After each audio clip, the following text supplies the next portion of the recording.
মাত্র 5 মিনিটে 1 প্লেট সাধারণ ভাতকে এতটাই রিফ্রেশিং আর সুগন্ধি বানানো যায়, না দেখলে বিশ্বাসই হবে না।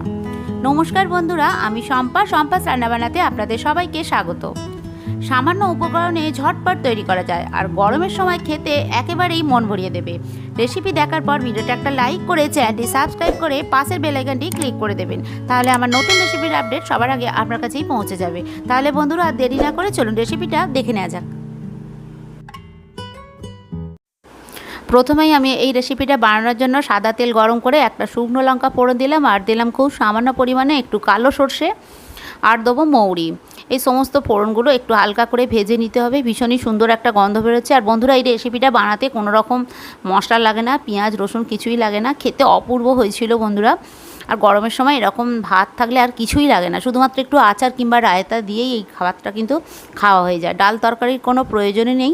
এবার এখানে আমি ঠান্ডা ভাত দিলাম। আপনারা যে কোনো চালের ভাত দিতে পারেন, রোজকার যে ভাত খাই সেটাও দিতে পারেন, কিংবা বাসমতি চালের ভাত দিতে পারেন, কিন্তু একদম ভাতটা যেন পুরোটা ঠান্ডা ঝরঝরে হয়। যত ভাতটা ঝরঝরে হবে ততই কিন্তু রেসিপিটা ভালো হবে, খেতেও ভালো লাগবে। গলা ভাত দিলে কিন্তু হবে না। এটা হালকা হাতে নাড়াচাড়া করে এই 2 থেকে 3 মিনিট পর্যন্ত একটু ভেজে নেব। খুব বেশি ভাজার দরকার নেই, 2 থেকে 2.5 মিনিট কিংবা 3 মিনিট ভাজলেই হবে। আর কম আঁচেই ভাজতে হবে। রেসিপি ভালো লাগলে বন্ধুরা প্লিজ চ্যানেলটি সাবস্ক্রাইব করে পাশের নোটিফিকেশান বেলটি ক্লিক করে দেবেন। এবার আমি স্বাদ মতো নুন দিয়ে দিলাম। যখনই আমি নতুন রেসিপির আপলোড করব তার নোটিফিকেশান যেন সবার আগে আপনার কাছেই পৌঁছে যায়। খুব সহজ রেসিপি, আপনারা দেখুন, দেখলেই বুঝতে পারবেন। বেশি কিছু মশলা লাগে না, তবে একটা বিশেষ মশলা আমি এখানে ব্যবহার করব। তার জন্যই কিন্তু এই ভাতটার স্বাদ আরও দ্বিগুণ হয়ে যাবে। সেটা কিন্তু অবশ্যই দিতে হবে। তাই প্লিজ আমার সঙ্গে থাকুন, দেখতে থাকুন বন্ধুরা। রেসিপি ভালো লাগলে অবশ্যই একটা লাইক করবেন, আর আমাকে কমেন্ট করে জানাতে ভুলবেন না। আপনাদের কমেন্ট আমার পড়তে ভীষণই ভালো লাগে। দেখুন বন্ধুরা, এটা হচ্ছে সেই বিশেষ মশলা, শুকনো লঙ্কা আর মৌরি। এটা শুকনো খোলায় ভেজে গুঁড়ো করা।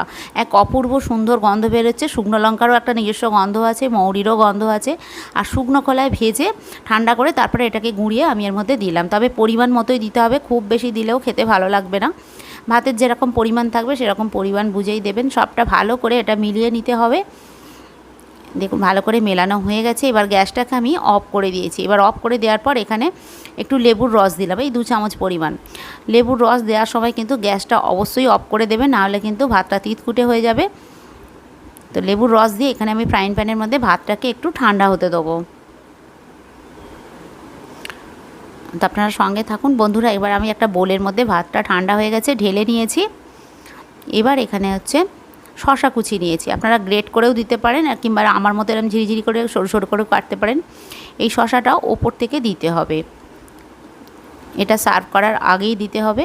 দেখুন আমি ওপর থেকে একটু শশা এভাবে ছড়িয়ে দিলাম। ভীষণই ভালো লাগে খেতে, আর একটা অপূর্ব সুন্দর গন্ধ বেরোচ্ছে ওই বিশেষ মশলাটার জন্য। আর মৌরি আমাদের পেট ঠান্ডা করতেও সাহায্য করে। একটু ধনেপাতা কুচি দিয়ে দিলাম। গরমের সময় কিন্তু এরকম ভাত বানিয়ে খান বন্ধুরা, খুবই ভালো লাগবে খেতে। আরও একটু লেবুর রস দিয়ে দিলাম।